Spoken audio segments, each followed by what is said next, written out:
The lovers of mountain tourism in many countries of the world envy Almaty. It takes about an hour for southern capital residents to get to the mountains right from the city center. To take a mountain hike, spend a night in the forest, see a waterfall and wild animals doesn't take too much money and time. Alpine skiing and freeride are popular in winter. For active recreationists, mountains provide ample leisure opportunities. For ecotourism organizers, mountains is a valuable tourist resource and a source of their income.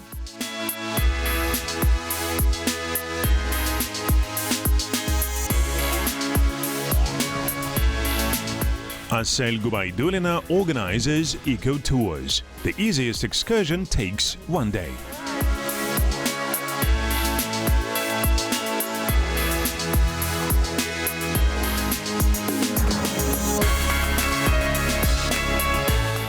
Now it's simply magic in the mountains. Gorgeous. It would be great if the drone could capture it from above. It's overcast now, but we hope the sun comes out after lunch and you will see everything for yourself. In summer, there are many more opportunities for mountain tourism compared to winter. But if you really want it, you can have a walk in the mountains in winter too. Dozens of tourist routes of various complexity are at your disposal in the Altai National Park. Иногда приходится слышать споры между теми, кто считает, что экологический туризм должен приносить. Sometimes there is a debate between these who believe that ecotourism should generate income and these convinced that domestic tourism, especially youth tourism, by essence, brings multiple benefits because young people who are fond of it lead a healthy lifestyle. They don't drink alcohol, do drugs or crime. It also contributes to patriotism. It's extremely important to strike a balance between the constitutional rights of citizens to communicate with wildlife and the need to monetize tourism. Inbound tourism is 100% commercial, but also brings public benefits, because firstly, it generates money for nature conservation, and secondly, it increases the motivation of local residents to preserve nature. Mass access to wildlife should be open to citizens of Kazakhstan with any level of income. And at the same time, there will be a sufficient number of wealthy people willing to pay a decent fee for decent services. No doubt, there are many wealthy people ready to pay for what they get. And it seems to me that the capacities for monetizing environmental tourism are hidden precisely in improving its service component. Скрыты именно в улучшении сервиса. The Ministry of Information and Public Development of Kazakhstan has launched several projects to promote domestic youth tourism.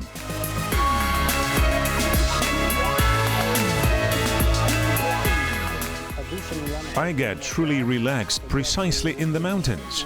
When you go there for a couple of days, here you feel the true calm and quiet, alone with the nature.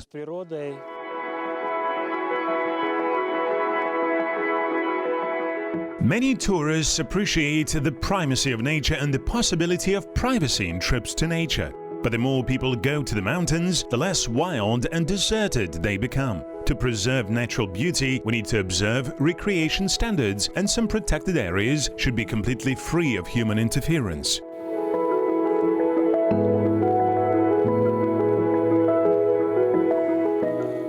Я ознакомилась со статистикой. Let me give you some statistics. The Yellowstone National Park receives a couple of million tourists and the Big Canyon about 4 million tourists a year. Moreover, these national parks generate billions of dollars of income. Yet, at the same time, with such a large pressure, the nature practically does not suffer. Animals are literally walking calmly nearby. Буквально рядышком гуляют спокойно. It's difficult to list all the expeditions in which Maghjan Sagimbayev took part. The Cycling World Tour, skiing trip to the South Pole and the ascent to the Aconcagua, the highest peak of South America, to name just a few.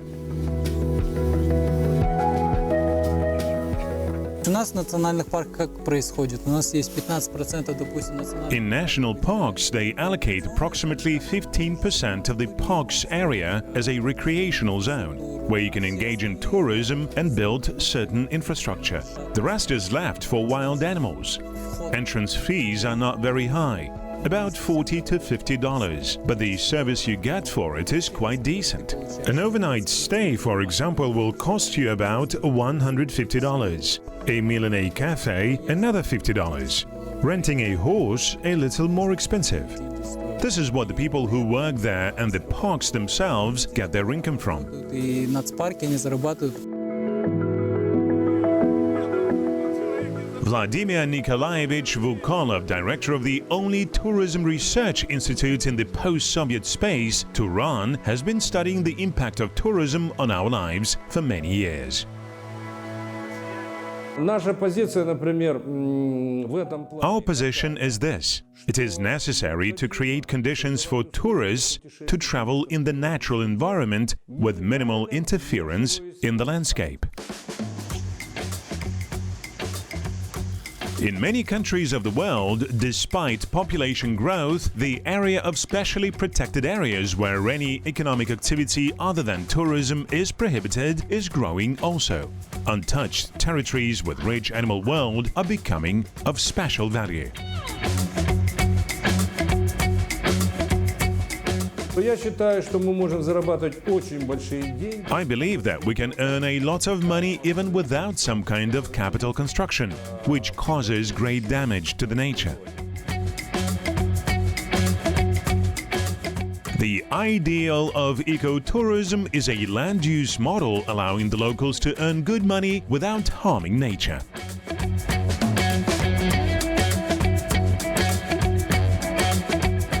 Есть такая поговорка «без фанатизма», но мне кажется, что в коммерческом туризме... There is such an expression, without overdoing it. But to me it seems that in commercial tourism you will not be able to do anything without excessive effort, in fact. In this difficult trade, only these who have been investing all their energy for years and all their imagination in the promotion of tourism products and travel sites succeed. One of the main tasks of our permanent TV expedition is to find such success stories and demonstrate them to our audience. When we heard that in Eastern Kazakhstan they organize husky dog-sledding tours, we immediately gathered a group of tourists eager to test it out. It should be very interesting and unusual, as if you are traveling in the 19th century, in the time of Jack London. 17-19 век, во времена Джека Лондона.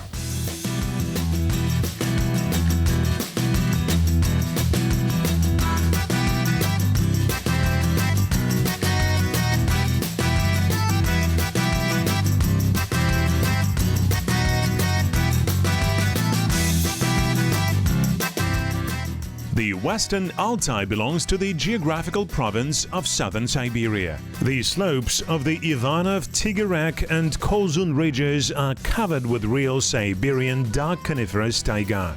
From the Yertes, the taiga sea stretches for hundreds of kilometers to the Yenisei River. No wonder these places are called the Bear Edge. There are hundreds of them here.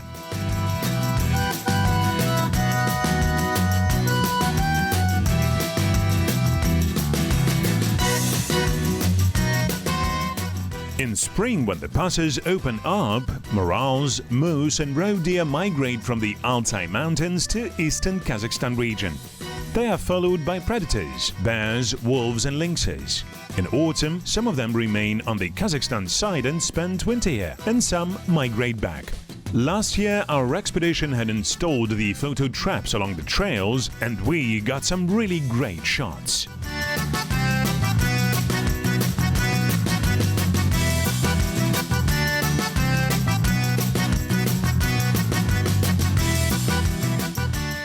Bears use tree trunks as a social network. They rub against the tree with their backs and at the same time try to leave claw marks as high as possible on its bark.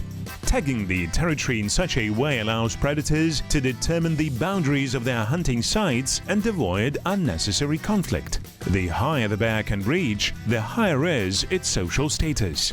Bear is a good-natured, clumsy animal only in cartoons. In reality, it's the most dangerous predator on the Eurasian continent. Bears have very strong intra-species aggression. Adult animals hunt for the young ones. This seems cruel to us, but such competition allowed bears populating all suitable habitats from the jungle to the Arctic.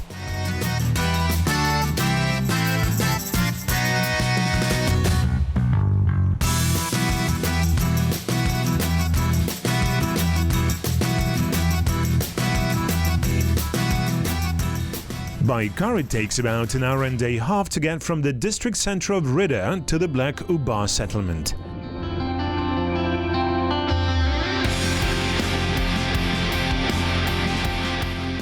Foxes are rather careless, calmly eyeing the vehicle mere 100 meters away. We decide to take a closer shot by flying up to the fox on the drone. It turned out that the redhead is more afraid of it than of our car.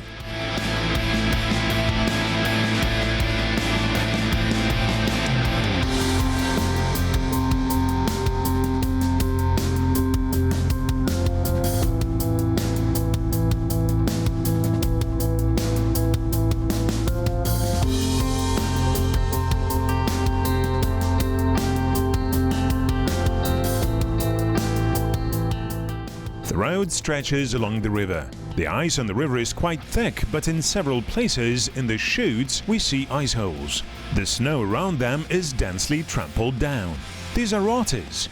Like sables, otters belong to the Mustelidae family, only leading a semi-aquatic lifestyle. On the Black Uba, otters feed mainly on grayling. Mother is teaching the young ones the basics of fishing.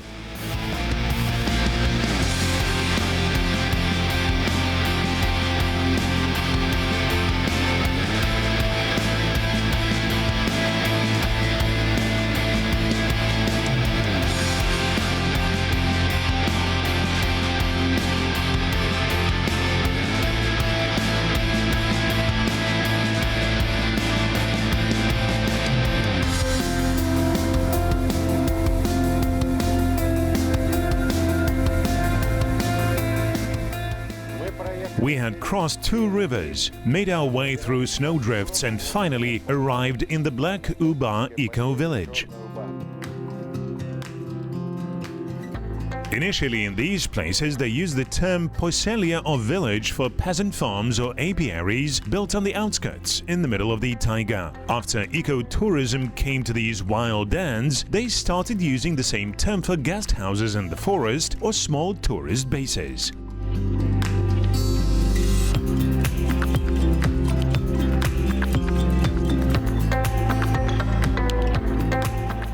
For several years now, Evgeny Sidelnikov and Natalya Borovaya have been developing a small tourism base on the Black Uba bank. Evgeny had worked as a hunter in the Soviet hunting farm. After the adoption of the law allowing private hunting enterprises, he won the tender and became the site owner.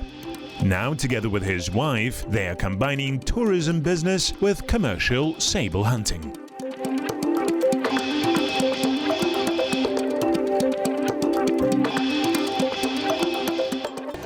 Hello, Medet. How was the road? Great.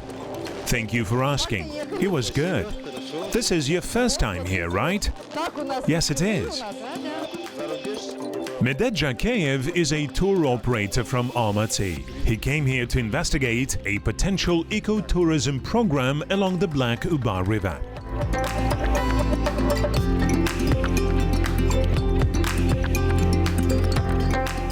Vadim and Dilara Vinogradov are seasoned tourists. They have been to many countries around the world and now are paying more attention to the interesting places inside Kazakhstan.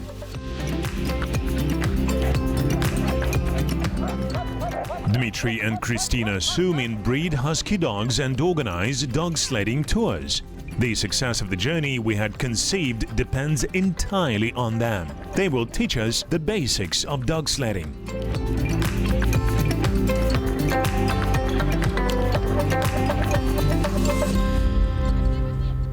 The top dog is always in the front, either alone or with his pair. What defines a top dog?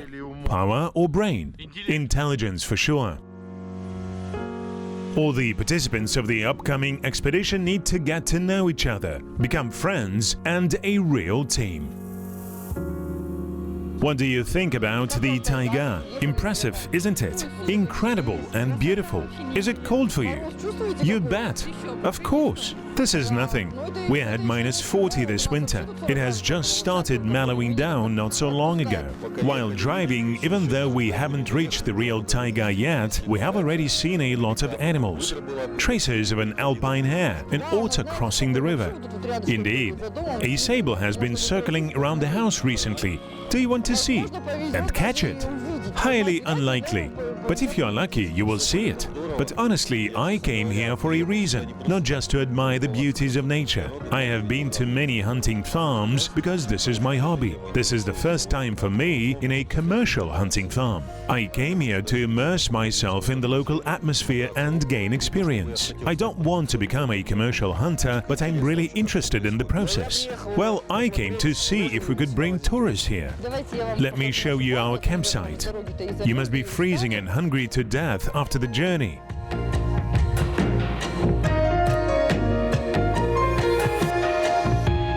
This is our bathhouse. We have a small house over there, but you will lodge in the big one.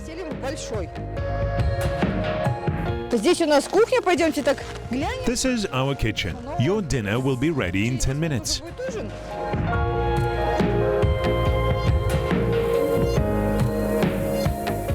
At dinner, new friends are discussing the expedition plan and sharing interesting stories.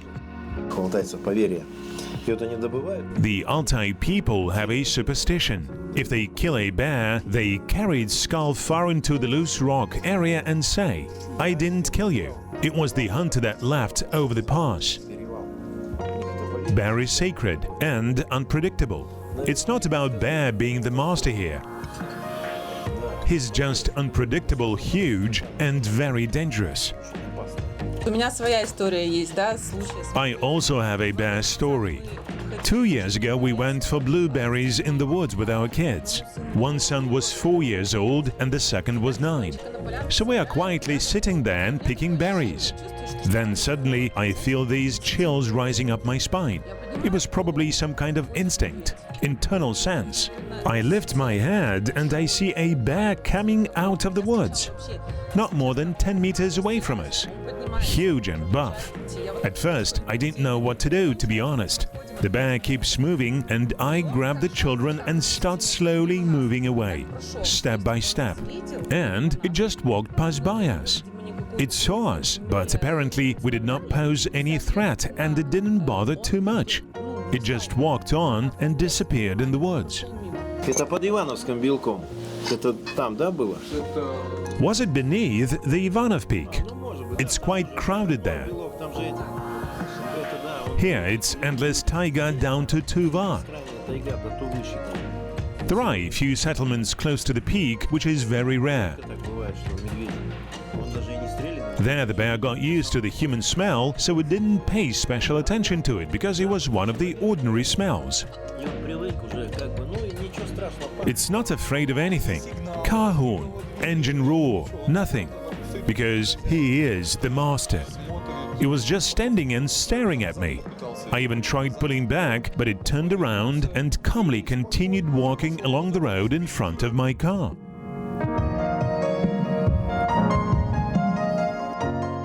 Well charged with adrenaline from bear stories, the travelers go to the bath.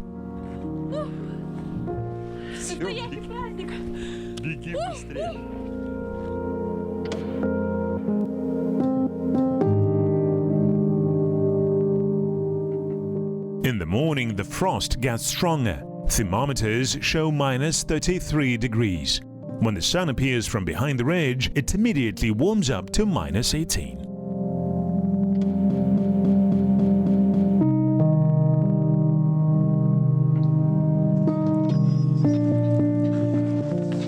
Dogs bury in the snow for the night. The thick fur coat of the husky dogs allows them easily withstand the most severe frost. Мы выбрали, конечно, путешествие на собаках. It wasn't by chance that we decided to have a dog sledding tour.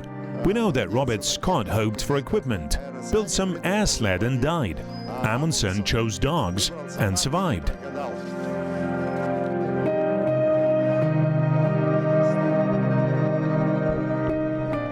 At breakfast, the expedition team discussed the last details of the upcoming journey. Поедем до ближайшей охотничьей промысловой избушки. After lunch, we will go to the nearest hunting hut. Victor, one of my hunters, lives there. I hope he got many sables. You'll see his way of life. Is the sable yield the same year after year or not? More one year and fewer the next. It all depends on the rowan berry crop. When there's plenty of it, it can have 3 to 4 kittens. If the crop is small, as this year, it will be only 1 to 2 kittens then. I saw it somewhere on the internet that in the beginning of the 20th century, back in the Russian Empire, they sold about 8,000 sables a year. Then in Soviet times, thanks to proper hunting management, they were able to raise sable population to the unprecedented scale.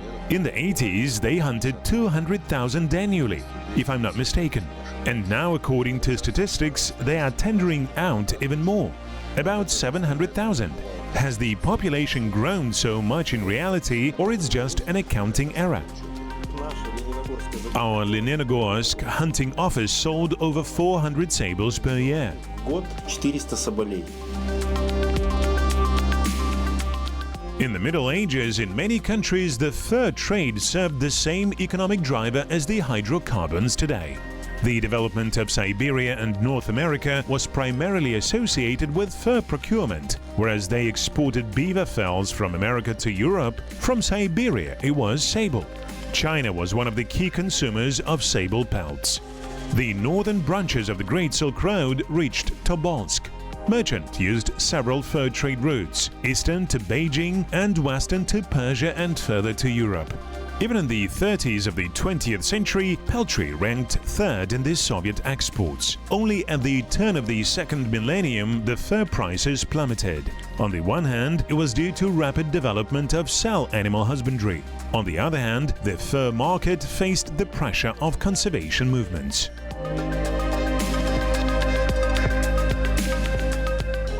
One sable was worth 1 gram of gold. If 2 brothers hunted together in 2 large ravens and got 3 sables in one season, it was good. Not that much, right? Previously it was called the Altai sable, and then they brought the Barguzin sable for breeding. Which of the 2 is more valuable?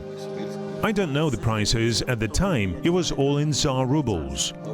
I got another question for you. I read it somewhere that in the 16th, 17th centuries, sable pelts were so expensive that in Europe it was possible to buy a house for just 1 pelt. What is the situation now? It's clear that the fur fashion had passed, but still it has some value. Is sable hunting still profitable? Not as before. A sable fell is no longer as expensive as it was in Kazakhstan previously. Maybe somewhere in other markets.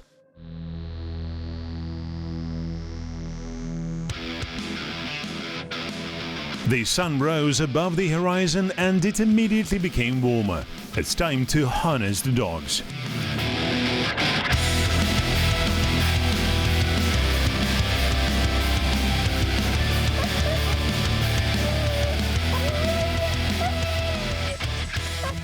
Guys, a small announcement. Today is our first day. Test drive 15 kilometers. We will go from the Black Uba to the Hunter's Hut.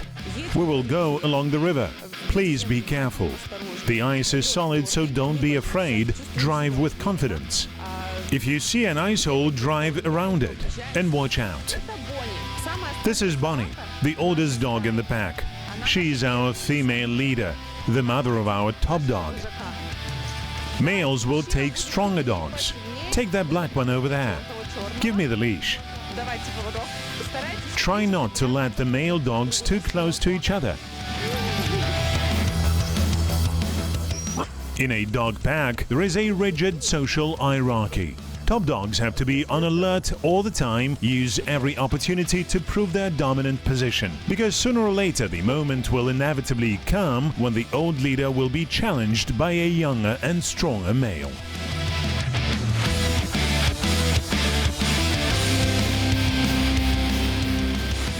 This is my first time. I hope everything goes fine.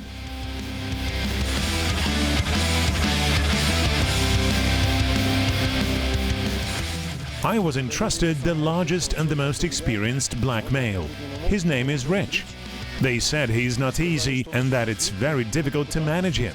I'll try my best with the guy. As opposed to horse harness, dog harness has no bridle.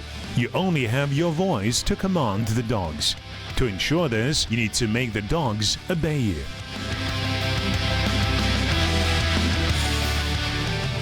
Это собаки выведены путем скрещивания. These dogs were bred by crossing riding dogs and wild wolves. They mixed in wolf blood to make the dogs more resilient and stronger. A husky dog differs from other dogs in that it can run without stops and carry a decent enough load. This is a single pack and they live together. They know each other quite well. The briefing is over. The dogs are harnessed. It's time to start. The support group led by Evgeny will follow the expedition on the snowmobile.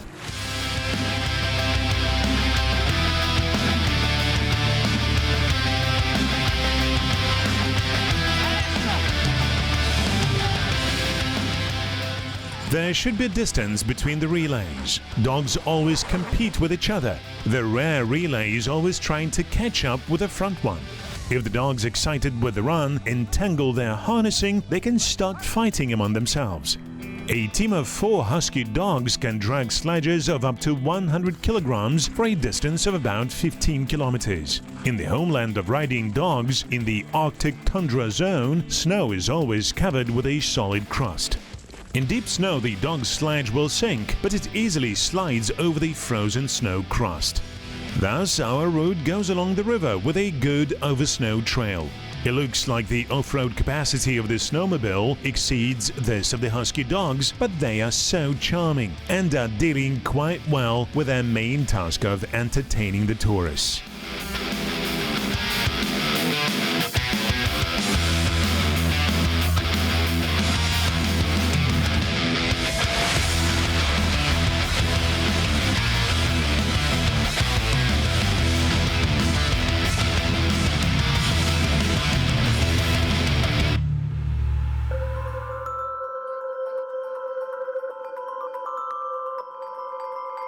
In the evening, at the fire with a nice cup of nosy herbal tea. The expedition participants share their impressions and recall interesting stories.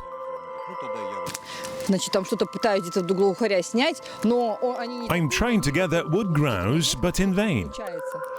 И когда я уже When the last hope had left me and I was ready to leave, I noticed the head of morale sticking out from behind the slope. прямо из-за склона вот так поднимается, на меня морда морала.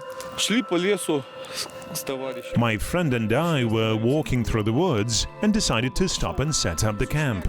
He went for firewood, and I was working with the fire. I turn around and see the devil looking at me from behind the log. I'm telling myself, it's not real, and slowly turn my hand around once again. It is still there, but it goes down behind the log. Then it rises up abruptly, jumps out sharply and runs away. It was an ordinary musk deer. Однажды у нас была история. Говорят, что Here's another story. They say that husky dogs don't hunt. On the contrary,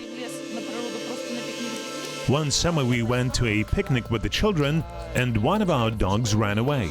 We were looking for it for half an hour, but couldn't find it. Then it comes back on its own, brings a gutted hare and runs away for another. Did it really bring another one? I wish. I had a similar story. I had a dog. Her name was Nana. She was not a real husky, just a mutt, but once she brought me a 15 kilograms smoked sturgeon. Probably stole it somewhere. Hard to say, maybe she caught and smoked it herself. The owner never came around. Не нашелся.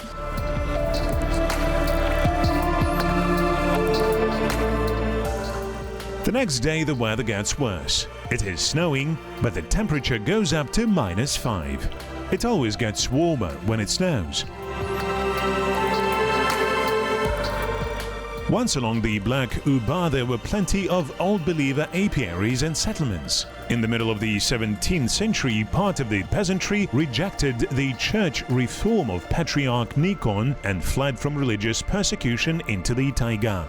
For a long time they were outlawed and anyone could kill or rob them. Only in the enlightened age of Catherine the Great, the old believers were allowed to practice their religion. In the course of 150 years of isolation in the forests, they formed their own cultural code that had survived until the mid-20th century in such wild taiga corners.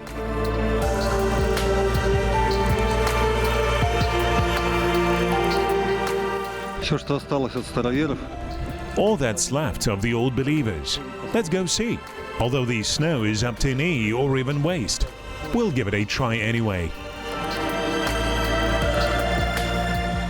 Вот так вот уходят времена. Когда-то это было This is how time passes. Once it was a whole old believer culture and now this is everything that has remained of it. I think I'm falling into a cellar. По-моему, какой-то погреб. Give me your hand. Careful.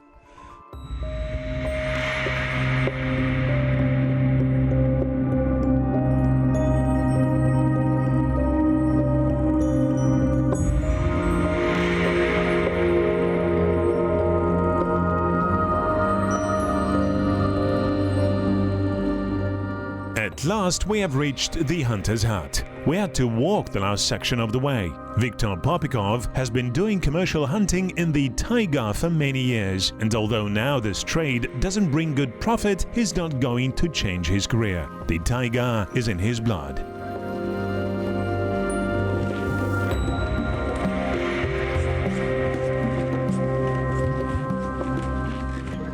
Coming in. Come in. Got some hot tea for you. The 21st century has penetrated even into the harsh taiga.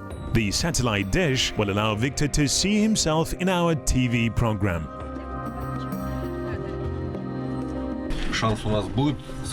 We can move along the trap line, and you can see what commercial hunting actually looks like. Sure, let's go now. How many pairs of skis do you have? I have enough for everyone. Are these sables? Here they are. Domestic?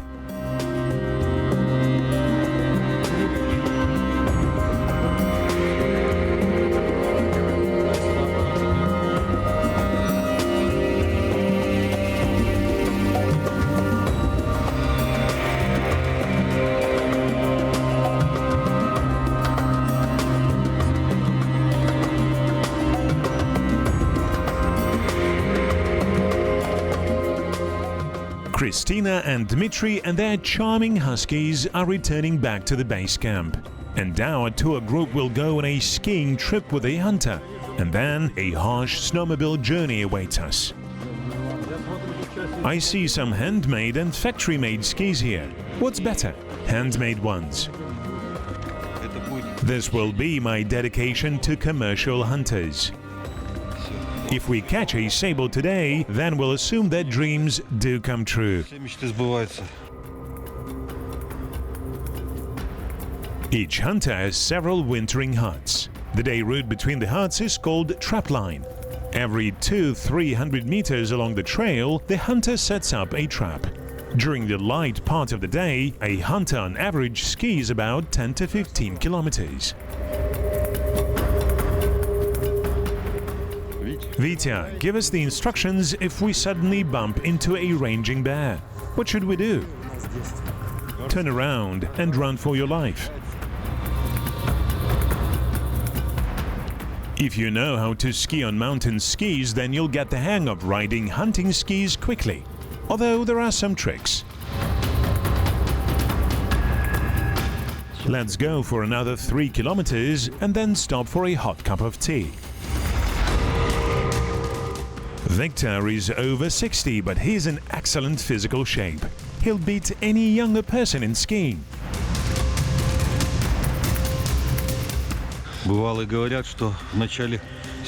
Experienced hunters say that in the beginning of the season, in October, it's better to hunt sable by bait in places where it feeds. But now it's already midwinter and we will use a different hunting technique. It's called cross-tracking.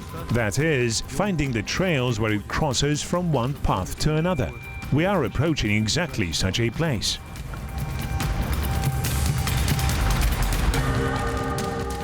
What is this? It's a poboyka. This is where the sable got trapped. Poboyka? Okay.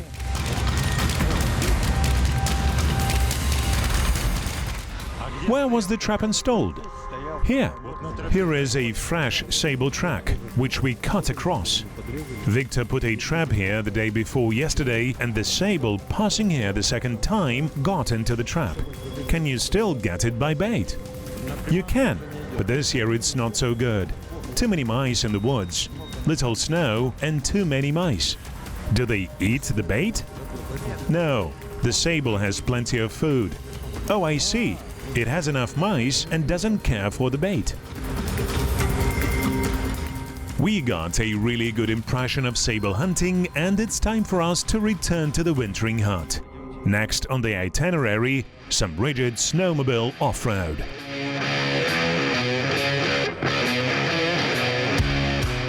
Snowmobiling has its own charm. Snow, speed and endless taiga. What else do you need to get rid of the adrenaline accumulated in the office?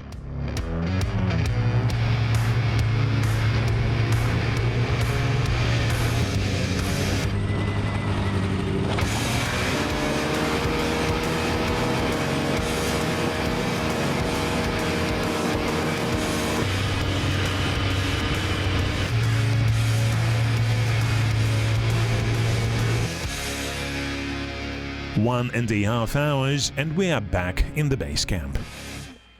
This is Siberia, the most southern Siberia. Amazing places, of course. We saw how people live here. They live as 100-150 years ago, really. We went to a real hunter's wintering hut. We went there on dog sledges. Great emotions. A truly unforgettable experience. They even caught 2 sables. Our journey is coming to an end. It remains only to have dinner, steam in the bath and take stock.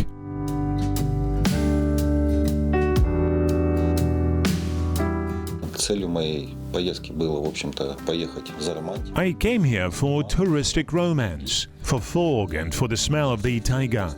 I got all of it 100%. I got acquainted with professional hunters, got the experience of hunting skiing with climbing skis, tried myself in snowmobiling. And not just in some plain area but through serious snowdrifts. Some of them were quite dangerous. I also tried dog sledding. These impressions and emotions will stay with me for all my life.